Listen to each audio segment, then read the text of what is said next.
નમસ્કાર વિદ્યાર્થી મિત્રો, એજ્યુટેકનો ચેનલમાં આપનું સ્વાગત છે।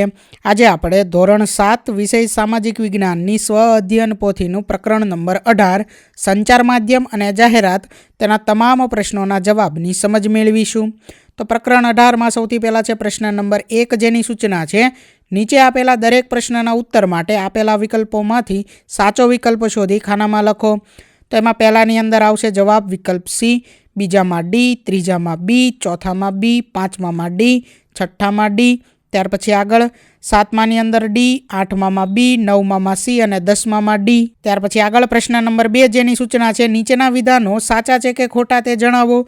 તો એમાં પહેલું ખોટું, બીજામાં ખરું, ત્રીજામાં ખોટું અને ચોથાની અંદર ખરું આવશે। ત્યાર પછી આગળ પ્રશ્ન નંબર 3, જેની સૂચના છે નીચેની ખાલી જગ્યામાં યોગ્ય શબ્દ મૂકી વાક્ય પૂર્ણ કરો। તો એમાં પહેલી ખાલી જગ્યાની અંદર આવશે ગ્રીટિંગ, બીજામાં મગજ અને ત્રીજી ખાલી જગ્યાની અંદર શ્રાદ્ધ આવશે। ત્યાર પછી આગળ ચોથી ખાલી જગ્યામાં સિનેમા અને પાંચમાની અંદર કૃત્રિમ ઉપગ્રહો। ત્યાર પછી આગળ પ્રશ્ન નંબર 4 છે, જેની સૂચના છે નીચેના પ્રશ્નોના ઉત્તર 1-2 વાક્યોમાં લખો। જેમાં સવાલ નંબર 1 છે પોસ્ટ ઓફિસ દ્વારા પૈસા કેવી રીતે મોકલી શકાય છે? તો પોસ્ટ ઓફિસ દ્વારા પૈસા મની ઓર્ડરથી મોકલી શકાય છે। ત્યાર પછી આગળ સવાલ નંબર 2, જાહેરાત પ્રસારણ માટેના કોઈ પણ 2 માધ્યમો જણાવો। તો ભાતચિત્રો, radio, cinema, television, banner, mobile phone, telephone, પત્રિકા, ખરીદીના થેલા, બસ સ્ટેન્ડના બાકડા, વેરાબિલ વગેરે જાહેરાત પ્રસારણ માટેના માધ્યમો છે। ત્યાર પછી આગળ સવાલ નંબર 3, સંચાર માધ્યમ એટલે શું?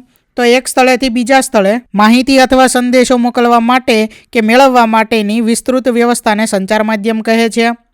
ત્યાર પછી આગળ સવાલ નંબર 4, જાહેરાતના 2 ફાયદા જણાવો। જેમાં પહેલું છે વસ્તુની ગુણવત્તાની ચકાસણી અને ખાતરી કરી શકાય, બીજું વસ્તુ પર છાપેલી કિંમતને જાણી શકાય, ત્રીજું વસ્તુની સામાન્ય માહિતી લોકો સુધી પહોંચાડી શકાય। તો આમાંથી તમે કોઈ પણ 2 ફાયદા પણ લખી શકો છો। ત્યાર પછી આગળ જોઈએ સવાલ નંબર 5, સરકાર સામાજિક જાગૃતિ માટે કઈ કઈ જાહેરાતો કરે છે? તો એમાં પહેલું છે બાળ લગ્ન ન કરવા, બીજું વસ્તી નિયંત્રણ કરવી, ત્રીજું બાળકોને કુપોષણથી બચાવો, ચોથું આરોગ્ય જાળવો અને પાંચમું દીકરીને શિક્ષણ આપો વગેરે। ત્યાર પછી આગળ સવાલ નંબર 6, રેડિયોના માધ્યમ દ્વારા આપણને કયા કયા કાર્યક્રમો સાંભળવા મળે છે? તો રેડિયો પર આપણને સંગીત, ભજનો, લોકગીતો, વાર્તા, ફિલ્મી ગીતો, પરિસંવાદ, રમતગમતના સમાચાર, નાટક, હવામાન સમાચાર વગેરે ઉપરાંત પૂર, વાવાઝોડું, આગ વગેરે કુદરતી આફતોના કાર્યક્રમો સાંભળવા મળે છે। ત્યાર પછી આગળ સવાલ નંબર 7, મોબાઈલ ફોન દ્વારા આપણે કઈ કઈ ટિકિટ બુક કરાવી શકીએ છીએ? તો મોબાઈલ ફોન દ્વારા આપણે રેલવે, બસ, સિનેમા વગેરે વસ્તુઓની ટિકિટ બુક કરાવી શકીએ છીએ। ત્યાર પછી આગળ સવાલ નંબર 8, સરકારશ્રી દ્વારા આપવામાં આવતી કોઈ પણ 2 જાહેરાત વિશે નોંધ લખો। તો સરકારશ્રી દ્વારા આપવામાં આવતી જાહેરાતોમાં પહેલું બાળકોને કુપોષણથી બચાવો, બીજું શિક્ષા આપણો અધિકાર, 6 થી 14 વર્ષના બાળકોને મફત શિક્ષણનો અધિકાર। તો વિદ્યાર્થી મિત્રો, અહીં તમે તમારી મુજબ પણ જવાબ લખી શકો છો। ત્યાર પછી આગળ છે સવાલ નંબર 9, રોજબરોજના કાર્યમાં તમે ઉપયોગ કરતા હોય તેવા સંચાર માધ્યમો જણાવો। તો અહીં જવાબ છે કે અમે રોજબરોજ ટપાલ, પુસ્તકો, વર્તમાનપત્રો, રેડિયો, સિનેમા, ટેલિવિઝન વગેરે સંચાર માધ્યમોનો ઉપયોગ કરીએ છીએ। ત્યાર પછી આગળ છે સવાલ નંબર 10, જાહેરાત દ્વારા લોકશાહીના કયા મૂલ્યો દ્રઢ થાય છે? તો જાહેરાત દ્વારા લોકશાહીના સમાનતા, સ્વતંત્રતા, બંધુત્વ અને એકતાના ખ્યાલો દ્રઢ થાય છે। ત્યાર પછી આગળ પ્રશ્ન નંબર 5, નીચેના પ્રશ્નોના ઉત્તર 2-3 વાક્યોમાં લખો। તો એમાં સવાલ નંબર 1 છે લોકશાહીમાં સંચાર માધ્યમો કેમ ઉપયોગી છે? તો એમાં પહેલું કારણ આપેલું છે કે લોકશાહીમાં દેશમાં બનતા બનાવોની માહિતી લોકો સુધી પહોંચાડવા સંચાર માધ્યમો ખૂબ ઉપયોગી બન્યા છે। બીજું, સરકાર લોકોના જીવનને ઉન્નત બનાવવા કયા કયા કાર્યો કરે છે તેની જાણકારી સંચાર માધ્યમો દ્વારા લોકો સુધી પહોંચી જાય છે। ત્યાર પછી આગળ સવાલ નંબર 2, સમાજમાં ફેલાયેલા વહેમ, અંધશ્રદ્ધા, રીત રિવાજો વગેરે વિરુદ્ધ જાગૃતિ ફેલાવવામાં સિનેમા અગત્યનો ભાગ ભજવે છે। આ વાક્ય સમજાવો।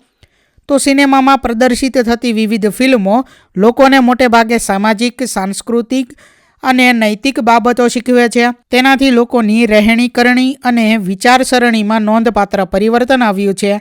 સિનેમા કેટલાક રીત રિવાજો, માન્યતાઓ વગેરે સામે સંઘર્ષ કરવાનું શીખવે છે. આમ સમાજમાં ફેલાયેલા વહેમ, અંધશ્રદ્ધા, રીત રિવાજો વગેરેમાં જાગૃતિ ફેલાવવામાં સિનેમા અગત્યનો ભાગ ભજવે છે.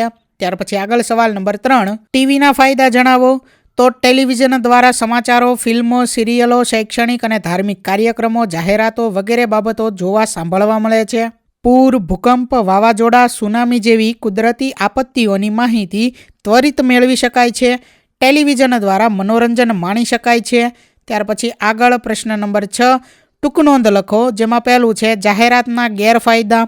તો વિદ્યાર્થી મિત્રો, અહીં જાહેરાતના ગેરફાયદા વિશે ટૂંકનોંધ લખેલી છે, જેના મુદ્દાઓ તમારે જોઈ અને લખવાના છે. ત્યાર પછી આગળ બીજી ટૂંકનોંધ છે કૃત્રિમ ઉપગ્રહનો ઉપયોગ. તો અહીં કૃત્રિમ ઉપગ્રહના ઉપયોગ વિશે લખેલું છે, જે તમારે જોઈ અને લખવાનું છે. બરોબર. ત્યાર પછી આગળ છે પ્રશ્ન નંબર 7, જેની સૂચના છે માગ્યા મુજબ પ્રવૃત્તિ કરો. જેમાં પહેલું છે કોઈ પણ એક જાહેરાત તૈયાર કરો અને બીજી પ્રવૃત્તિ છે તમારા પરિવારના સભ્યો કયા કયા સંચાર માધ્યમોનો ઉપયોગ કરે છે તેની યાદી તૈયાર કરો. તો વિદ્યાર્થી મિત્રો, અહીં તમે તમારા મુજબ પણ આ પ્રવૃત્તિનો જવાબ લખી શકો છો. તો અહીં લખેલું છે કે અમારા પરિવારમાં રેડિયો, ટીવી, મોબાઈલ ફોન, વર્તમાનપત્રો વગેરે સંચાર માધ્યમોનો ઉપયોગ થાય છે. તો વિદ્યાર્થી મિત્રો, અહીં આપણું પ્રકરણ નંબર 18 પૂર્ણ થાય છે.